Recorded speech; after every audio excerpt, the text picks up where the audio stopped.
Right, this is a bit of an unexpected live stream. Normally I do it at my desk, but now we're here in my bed.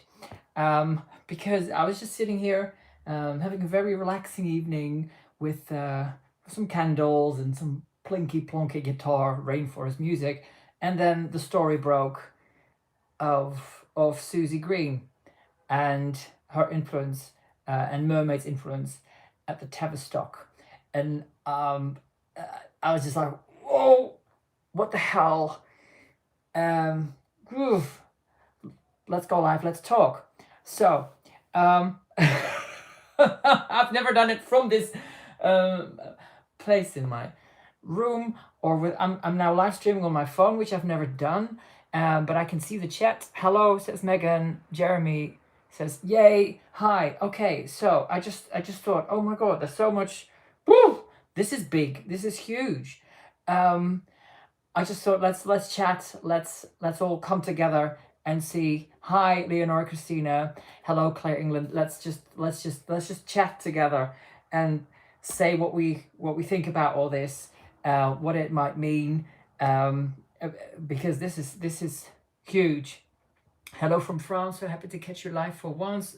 Bonsoir. Wow. So for you, it's midnight because it's half past 11 here on Turf Island. Hi, Catherine. Hi. Well, thanks for joining me. This is a bit impromptu, but let's just get straight into it. So, Susie Green, ex-CEO of Mermaids. Somebody just said, please do a video on Philip Schofield. You know, there's so much to do. Actually, there's a Susie Green song I've been meaning to do for a while. I was thinking about it today. So I think I might have to push that one up on the list of videos to do.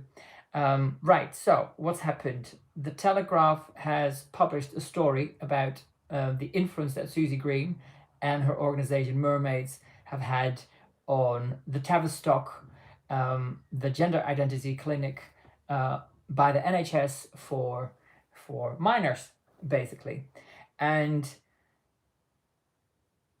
Susie Green has been influencing the Tavistock since at least 2016. That's a good 6-7 years where she's had her finger in that pie, so to speak. That's a long time. And the Tavistock have lied about her influence, from what I understand. She has lied about her sorry, I'm just keeping an eye on the chat as well. Somebody says, I find Susie Green terrifying. I mean, look, hi Paula. Look, she is the child catcher. That's how I see her. She went from being a mum who was embarrassed about her young son being way too girly for her and her husband's liking, to, you know, contacting Mermaids for support, for help, and then ending up running it, and then ending up having such influence on the NHS and how services were provided at the Tavistock. And last year, there was a tribunal where Mermaids took on the Charity Commission and LGBT Alliance, wanting to have charity status stripped from the LGBT Alliance. And during the hearings, Mermaids, Susie Green didn't provide evidence herself, but the chair of trustees did. And they lied about their relationship with the Tavistock. I think I haven't got my notes here because I'm just doing this off the top of my head, but I did take notes at the time. I think the chair of trustees claimed that they only met them maybe once a year and they didn't know any clinicians in the field. They kept saying we're not medical experts. Yet here we now have the story in the Telegraph showing that Susie Green was very much, can I say directing, heavily influencing the approach, the medical approach taken by the Tavistock. There's at least 300 pages of evidence now that have come to light. And again, that's because the Charity Commission started an investigation into mermaids. First, just a regulatory one, and then they upped the ante and turned it into a statutory one, which means they then had more legal powers to get the evidence that they wanted. Gadfly says Susie is the worst form of evil because she thinks she's doing good. I mean, it's an incredible story how you have one woman who, as I said, just goes from having, being embarrassed about having a girly son to then running an organization and having all this influence. One person, how can one person have such influence? Well, she obviously had a good sales pitch, and she got through to the decision makers. In this case, Polly Carmichael at the Tavistock. I can't see how Polly Carmichael can survive this. I'm expecting her to resign on Tuesday. Right. Sorry, I'm just checking the chat as well. And it's not just mermaids that lied. The Tavistock also lied. And it's not just about Susie Green and Polly Carmichael. It's about the teams that were in place. Because, I mean, so much has happened, and it feels like now things are falling into place. Things that we knew anyway, but now the cat's out the bag. Now we have the evidence. So at the Tavistock, clinicians and the safeguarding lead, Sonia Appleby, a few years ago, they raised the alarm. And they were either shut down or sidelined. Sonia Appleby was the safeguarding lead. She raised safeguarding concerns, and she was then hampered in doing her job. She took the Tavistock to a tribunal, and she won. So there's that. Then there was the report by Dr. Bell. I think it was David Bell. About all the concerns that the staff had about the way that the Tavistock was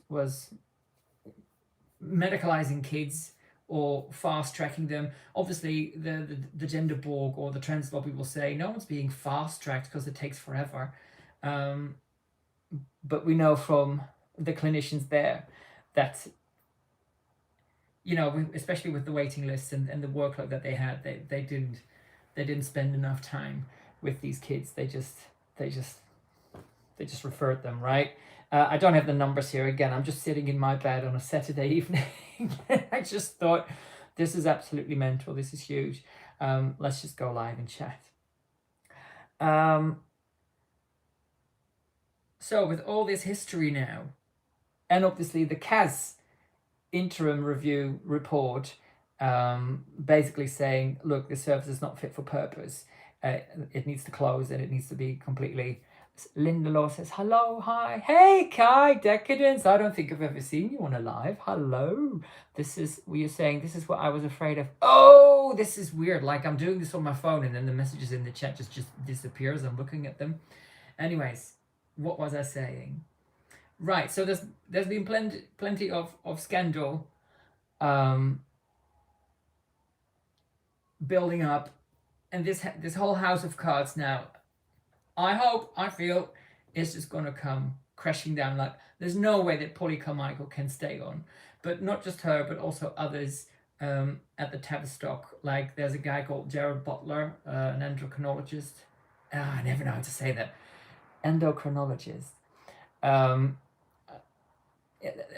People like him and others that were all involved in the Tavistock, changing their approach from watchful waiting to basically put them on the blockers, to reducing the age where the blockers could be given. I think originally it was 16.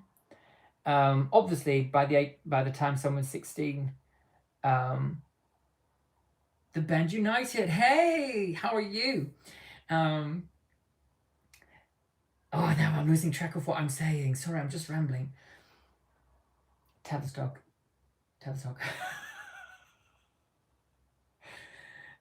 Whoever else was involved. Right, okay, so yeah, because I think at one point, point they wouldn't give puberty blockers until somebody was 16. Obviously at 16 then, hey, KFP! Then puberty has run its course for a good 3-4 years. That was then reduced to 12, partly because of the efforts by, Susie Green, and because she didn't want age to be a limiting factor in terms of somebody getting treatment. And this is what the trans lobby has been pushing for years and years and years. We've seen that with WPATH and their new version of the standards of care, version 8 that they released this year, where they've completely dropped all the age limits. No minimum age anymore for the hormone treatments or the blockers or surgeries. Everything needs to be dealt with on a case-by-case basis, which is basically market development. That's how you enlarge your market of potential customers. Okay, fewer boundaries, basically. How can you get more of them in? And that's why I call them the child catchers. So let's not forget that Susie Green, what she did with her own son. So I'm just trying to remember the facts right. I think it was when he was 12 that she took him to the States. She couldn't get hold of puberty blockers in the UK.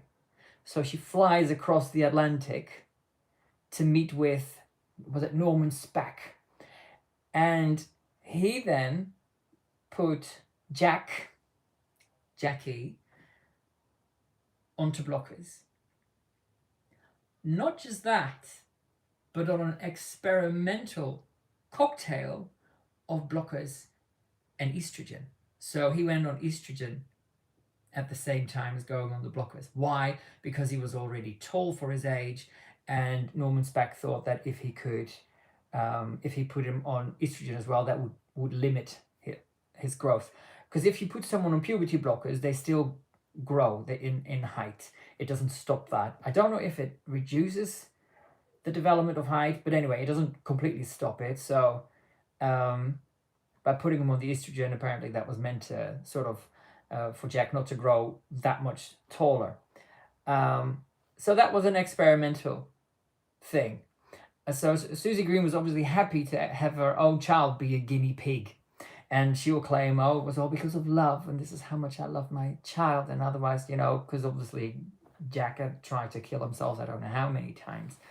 But again, it was Susie who kept feeding him the lie that, yes, you are a girl. Yes, you were born in the wrong body. Yes, God made a mistake.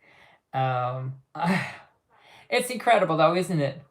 It's incredible that if you are a Christian and you believe in God, that you can just say, yeah, well, God made a mistake. Because isn't God supposed to be all-knowing? Yeah, but there you go, Susie. Susie against God. Susie versus God. You made a mistake with my child. Okay, right, you know better, don't you? It's mad. So, Mum1715 says, love to you, Mr. Maynard. Lots of love to you from Turf Island on this Saturday night. She was willing to do that with her own child. So, of course, she's willing to go even further with children who aren't even her own children. The other thing she did was then, for his 16th birth, I can't even say that, 16th. Look, I'm foreign and it's late. For his 16th birthday, took him to Thailand to get castrated and have his underdeveloped penis inverted. So Linda says, oh, sorry, now the message disappears. I don't know how to do this. And, oh, there it is. God doesn't make mistakes. He gives you what you can deal with. That's what my mother-in-law says. I've seen that. I'm not a Christian myself, but that's something that I saw on a sign in a church once. I don't know about that. I doubt that. Lots of people get given experience lots of horrible things in life that completely breaks them. Kai asks, what did Susie's husband think? Was he okay with this? I don't know the full story, but this is insane. From what I know, at the time, um, the father wasn't supportive of Jack being kind of girly or not a typical boy, and had all his girls' toys taken away. The mum and the dad, Susie Green and her husband, ended up going to couples counseling, but it didn't work, so they divorced. But Jack did a video a few weeks ago, responding to Kelly J. Keane, responding to Susie Green's TED Talk. Okay, so Susie Green did a TED Talk about, oh, I'm such an amazing mother and get these children on the medication, please, now. Kelly J. Keane did a response video to that, which is fantastic. And then a few weeks ago, Jackie did a response video to that, which is bizarre. It's absolutely weird, bizarre. And I thought about doing a reaction video to that. And then I thought, no, I don't want to draw attention to it because it's so weird. This is obviously not a person who's, well. The reactions were completely bizarre. The way he behaves is just very odd. And I'm like, are you on something? Are you on some drugs? Is this what puberty blockers do to the brain? Who knows? There's something really off about it for me, and that's why I thought, actually, I don't want to draw attention to it or do a response video to that. Very juvenile behavior, very silly. And it felt very performative in terms of the so-called femininity and all that. Anyways, in that video, Jackie did say that his dad is now super duper supportive. So, so Susie Green took him to be castrated in Thailand. Happy 16th birthday, yay! What a present, huh? Snip.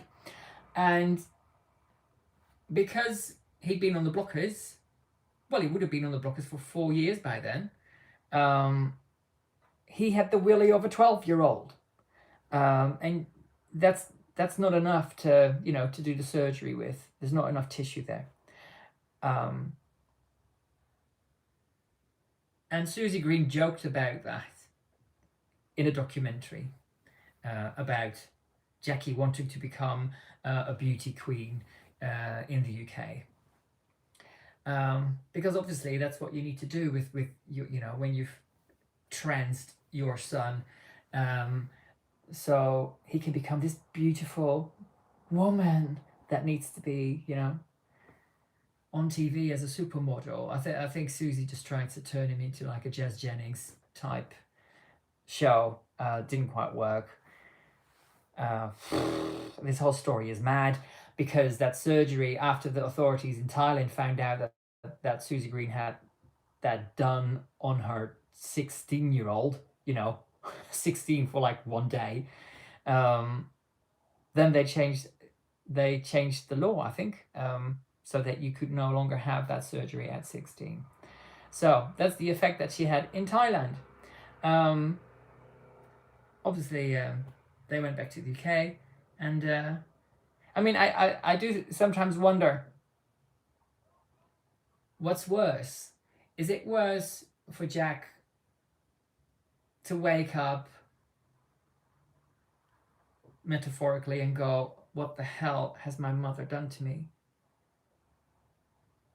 Or is it worse for him to not realize and just keep living a lie, basically?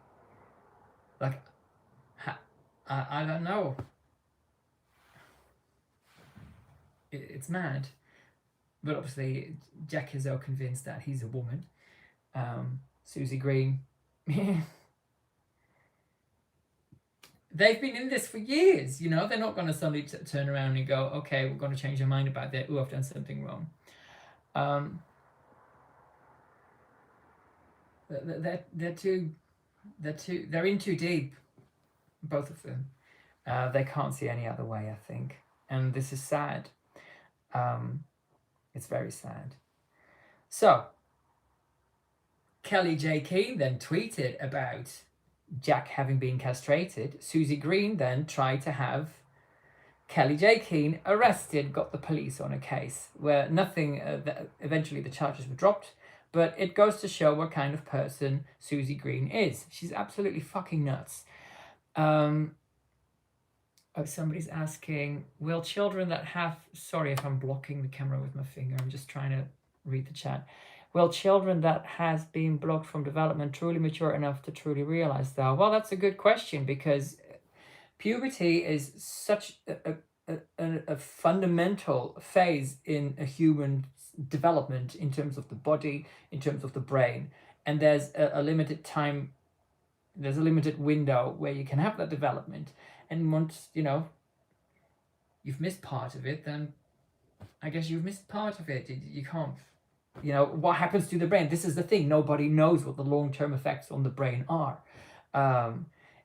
And if someone's been on the blockers that long, does that mean that part of the brain that's all about independence and decision making and seeing the bigger picture, will they ever be able to develop that? I don't know. I think that's one of the many questions. The other thing about the physical development, obviously his reproductive system never matured. He never grew bigger balls. His penis never grew because he didn't go through puberty. He would have never developed the ability to have an orgasm. So here we have the phrase for it is orgasmically naive. He's like Jack Jennings, Jack Green. These are people that won't ever be able to have an orgasm. Now, when you say things like this, the TRAs, the tralalas, they go crazy and they're like, ooh, oh, you talk like a pedophile, or you're a pervert. Like, why are you interested in somebody else's sex life? Look, be honest. If you know what it's like to have a good orgasm, why would you deny that to a person for their entire life? Like, come on. It's fantastic.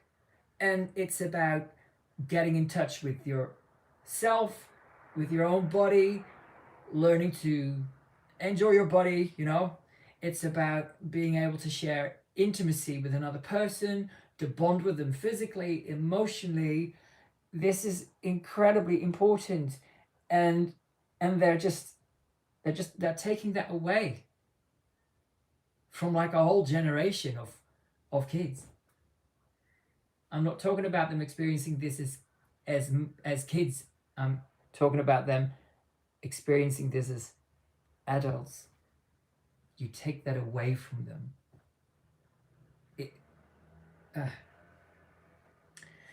I think it's going to take a couple of years before we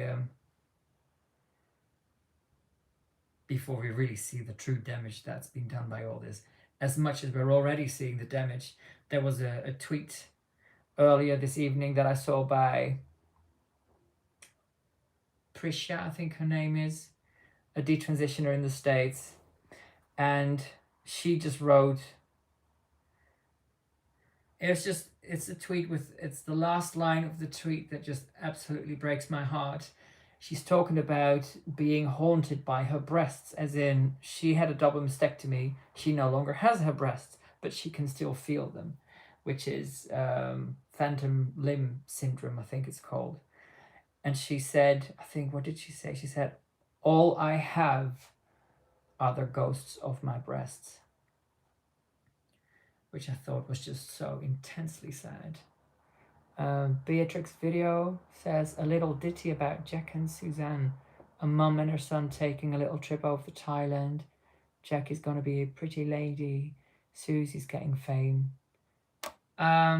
Beatrix, you know what? I'm working on I've got the lyrics. I've worked on the lyrics with the Turf Incognito. She doesn't want to be known, but we work on stuff together, and we've put the lyrics down for a Susie Green song, To the Greatest Love of All by Whitney Houston. and I'm wondering how to do it, because I could just take the original backing track, or I'm thinking I want something very dark, something almost like with hard rock guitars, or something very goth rock. But obviously I'd have to conjure that up, where she basically just goes, I believe your children are transgender, change their names, their pronouns, change their names. I had it earlier. I believe your children are transgender, change their names. I can't remember it now. It rhymed earlier. Anyways, so I'll be working on that.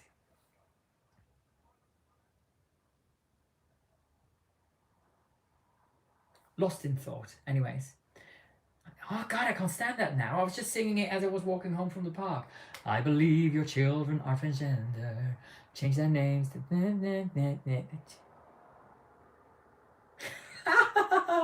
Anyway, change their names, their pronouns, the way they dress. But now it doesn't seem to work. Anyways, let's move on.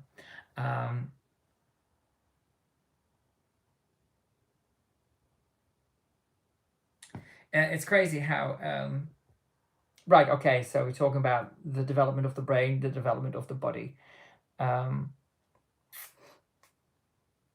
Yeah, it's gone. And you know, in that video that Jack posted a few weeks ago, it's all about the long glossy hair and trying to be feminine and saying how happy he is. I'm like, okay. And I don't know what they used, what other tissue they used when they, you know, did the surgery in Thailand. Maybe they used a part of his colon, who knows. So what's going to happen now? As I said earlier, I think this is just a house of cards that's going to come falling down now, because obviously the Charity Commission are already all over Mermaids. The cast review has already been scathing about the Tavistock. So will this just be the death knell for the Tavistock? I mean, I don't know. Who knows? Will Polly Carmichael stay? I doubt it. I think she's going to be quitting first thing Tuesday. It's a bank holiday on Monday, so probably Tuesday. Perhaps others in the team. The whole thing's just unraveling, you know, on the Tavistock side, on the Mermaid side, because even though Susie Green left Mermaids recently, that doesn't mean, you know, Mermaids can just carry on and go, oh well, she's gone now, bye. This calls into question everything else around puberty blockers, around cross-sex hormones, when you give them, at what age, what gender affirming care is even all about. As I said, I just really hope that this whole house of cards is coming down. We've already seen in various European countries like Finland, Sweden, Norway, France, and the UK that the use of puberty blockers has either been seriously restricted. Jeremy Fertner, oh, thank you so much for your $5 US. Come back.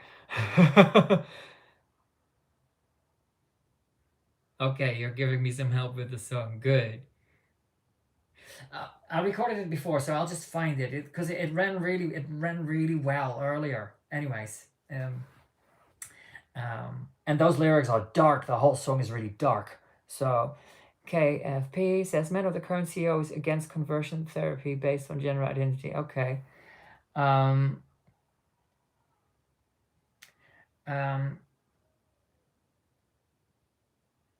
So heads will roll.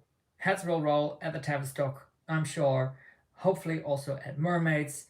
And okay, I was talking about how the approach of using puberty blockers is been changing in mainly European countries.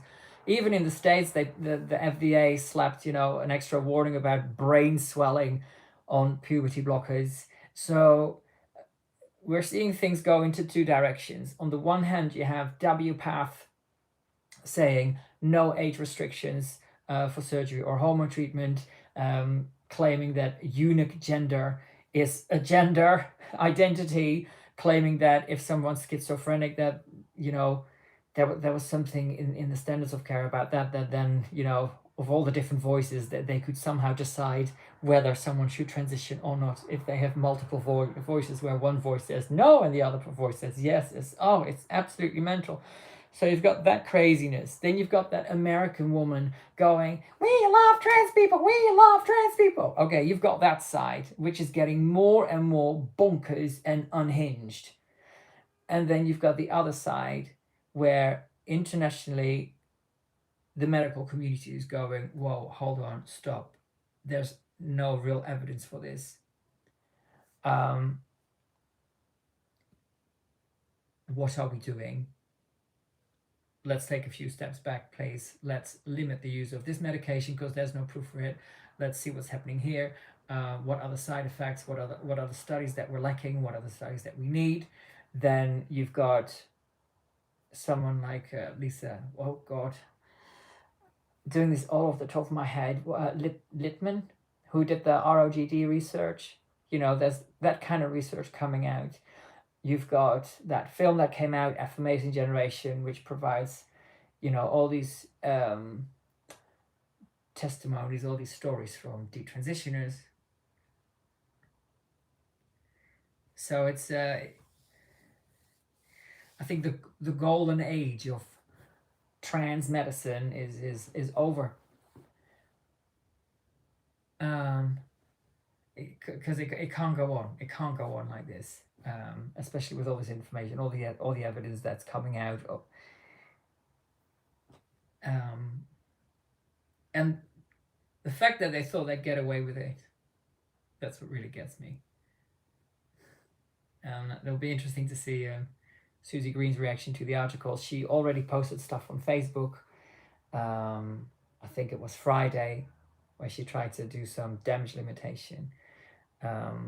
And people like her and Gender GP, where she now works, because of course, where else could she go after Mermaids? All she could do was go to the people selling blockers online and just get more and more of these kids on the meds, trans as many kids as she can. That's why I call her a child catcher.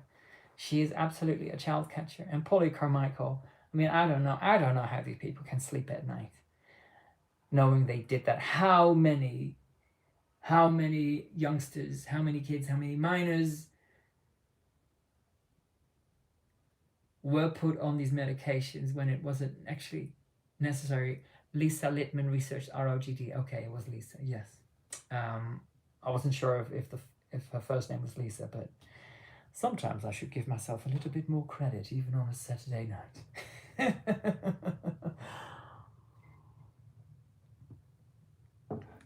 How many of these kids have been damaged? How many of them have been sucked more into this gender vortex than was necessary? And what the hell went on with these people that made it happen?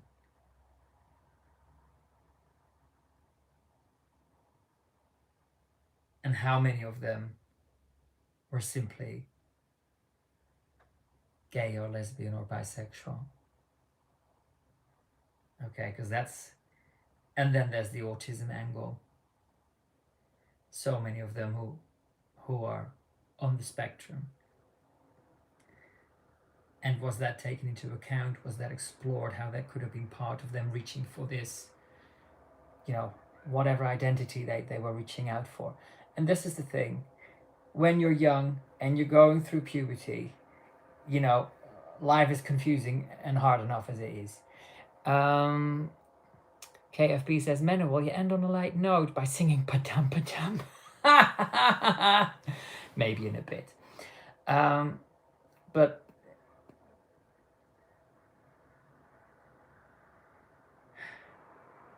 with these young people, you know, and the youngest at the Tavistock that was put on the blockers was 10. And I look back on when I was a teenager, like 12, 13, 14, and how I felt at the time. I would have absolutely absolutely been sucked into this. I would have reached out for some kind of trans magical gender identity with both hands, clutched it, and said, "This is who I am. I need medical treatment." I'm convinced that I would have been that kid. And then you knock on the Tavistock's doors or Mermaids' doors, and there you find either Susie Green or Polly Carmichael with open arms going, "Trust in me." Well, that's way too high. The snake from Jungle Book, "Trust in me, just in me." I mean, it's so fucking creepy. It's that and the child catcher combined. And I would have gone, "Oh wow, these are the people who really truly understand me," and "Oh, my parents are just transphobes, and oh, I'm gonna kill myself." It's also transparent. I mean, it's not rocket science, is it? And with these young people, they are there for good reasons. They are with whatever they're struggling with, or they are reaching out for something. They are reaching out for wanting to belong, wanting to have a sense of self, wanting to have some kind of freedom or control over their life. And then Susie Green, her only answer is, "Yeah, trans. That's the only answer to everything. Trans. Oh, I'm struggling with something. Yeah, trans." And obviously, when you're trans, you have to go on the meds, because trans people have been around for thousands of years, and they've got along without medication and surgeries for thousands of years. But obviously, only in the last 5 minutes do we all have to put them on the medication, otherwise they'll kill themselves. It's mad. So, I'm gonna leave it there because it is midnight. And I'm going to spend at least another hour on Twitter, I think, just to catch up. I don't know, by the way, in terms of the lies that mermaids have told at the tribunal last year. I don't know if that is something where they could be, I don't know, taken to court for that. Like normally you have you can be held in contempt of court, but this is a tribunal, so I think there's different rules. I don't know. I've asked the clever barrister person, but he hasn't got back yet. Because technically, a tribunal means it is a court of law, but it's not quite the same as going to court. So, has he responded back to me? No. Oh, he has tweeted something else. Just checking live updates.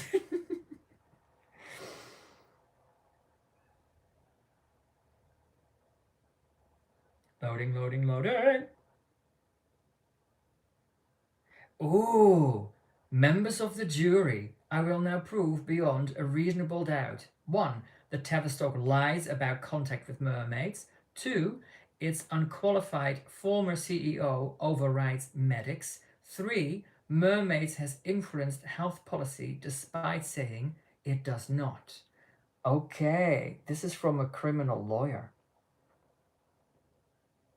Right, this is Dennis Noel Kavanagh on Twitter. On Twitter, it's at Jabadoo2, GEBADOO2. So Dennis Noel Kavanagh. He's just posted this. So have a look, because he's put everything together in a thread to prove these 3 points. And I'm sure he'll be focusing on the whole transing away the gay thing, because obviously that's something that he and I very much care about. So the 3 points that he's proving beyond a reasonable doubt in this thread are: 1. The Tavistock lies about contact with mermaids. 2. Its unqualified former CEO Susie Green overrides medics. And 3. Mermaids has influenced health policy despite saying it does not. So check out that thread by Dennis. And this is one of the the shocking things that came out of the Telegraph expose is that Susie Green and Mermaids referred kids, I say kids, but they also mean teenagers, youngsters, to the Tavistock when their GPs did not agree. She tried to override the GP's opinion, expert medical opinion. And she did so. These are some of the emails that have come to light now between some of the communication between Mermaids, between Susie Green and the Tavistock, where Susie Green made a case of saying, why did you ignore my referral? Don't you think of me as a professional? Excuse me? Hello? Don't you know who I am? Kind of thing. I need to plug in my phone. Sorry, it is plugged in. That's weird.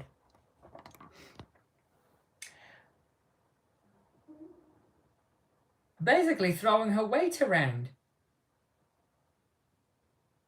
Just throwing her weight around. And what was this weight? It wasn't her expertise. It wasn't her being a doctor or a medical expert. It was just her own ideological conviction and her determination.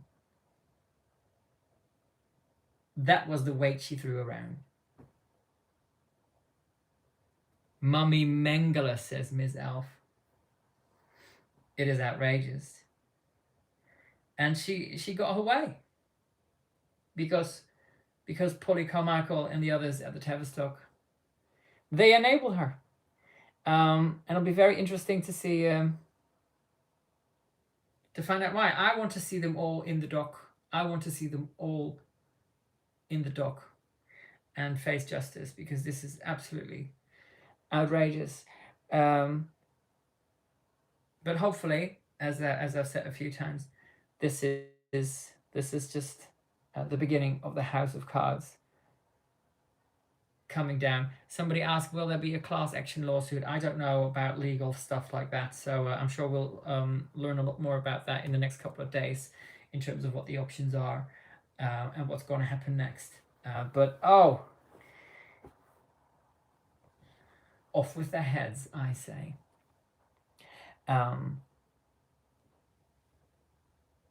But hopefully